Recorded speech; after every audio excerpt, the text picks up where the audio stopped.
یہ مضمون احادیث سے بھی ثابت ہے کہ اللہ نے پیغمبروں کے جسم پر مٹی کو حرام کر دیا ہے.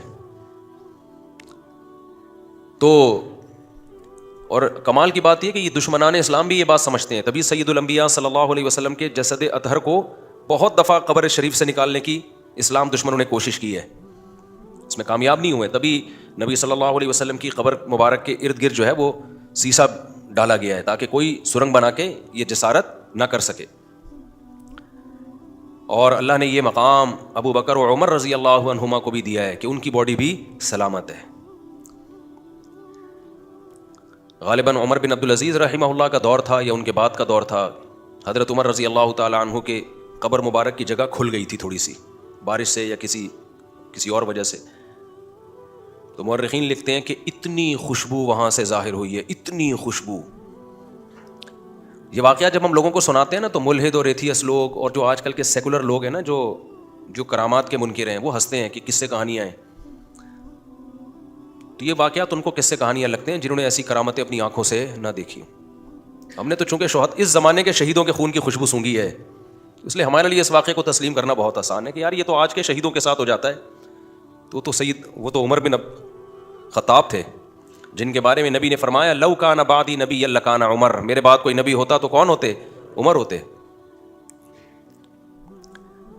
تو بعض دفعہ شہداء کے ساتھ ہو جاتا ہے لیکن یہ بھی کوئی قاعدہ کلیہ نہیں. حضرت حمزہ شہید تھے, ان کی قبر جب کھولی گئی ہے تو جسم سلامت تھا.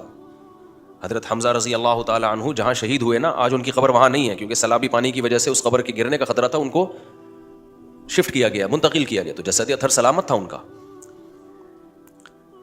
لیکن علماء کہتے ہیں کہ یہ بھی کوئی قاعدہ کلیہ نہیں ہے. اگر کسی شہید کا جسم خراب ہو گیا, بدبو آنے لگی تو اس سے بدگمان ہونا جائز نہیں ہے, کیونکہ کرامت کا صدور جب اللہ چاہتے ہیں ہوتا ہے, جب نہیں چاہتے نہیں ہوتا. اور انسان کی عظمت کا تعلق, اس کے بلند مرتبے کا تعلق کرامت سے نہیں ہے بلکہ اس کے اعمال سے ہے. تو کسی نے حق کی خاطر جان دے دی, شہید ہو گیا, تو بس حدیث میں آتا ہے شہید کے خون کا قطرہ زمین پہ گرنے سے پہلے اللہ اس کے گناہوں کو معاف کرتے ہیں. تو بس ہمارے لیے یہ دلیل شہید کی کرامت کے لیے کافی ہے. بے شک اس کا جسم خراب ہو جائے, ہم نے ایسے شہید بھی دیکھے ہیں جن کی باڈی سے اسمیل آنے لگی, بدبو آنے لگی. کوئی بدگمان ہونے کی ضرورت نہیں ہے بھائی, جس نے اللہ کی خاطر جان دے دی اب اس کے خون سے خوشبو آئے یا بدبو آئے اس سے ہماری صحت پہ کوئی فرق نہیں پڑتا.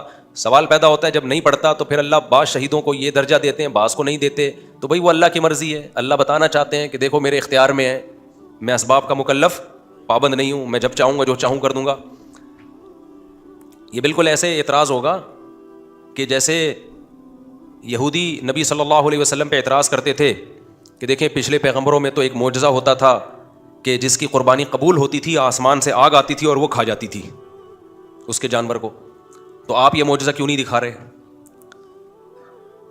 تو نبی نے کیا فرمایا, بھائی تمام پیغمبروں کے ساتھ ایسا نہیں ہوا, یہ کوئی قاعدہ تھوڑی ہے. نبی صلی اللہ علیہ وسلم کو اور معجزے دیے. اب کوئی عیسائی یہ دعویٰ کرے کہ عیسیٰ علیہ السلام تو مردوں کو زندہ کر دیا کرتے تھے, سید الانبیاء محمد صلی اللہ علیہ وسلم تو کیوں نہیں زندہ کر دیتے؟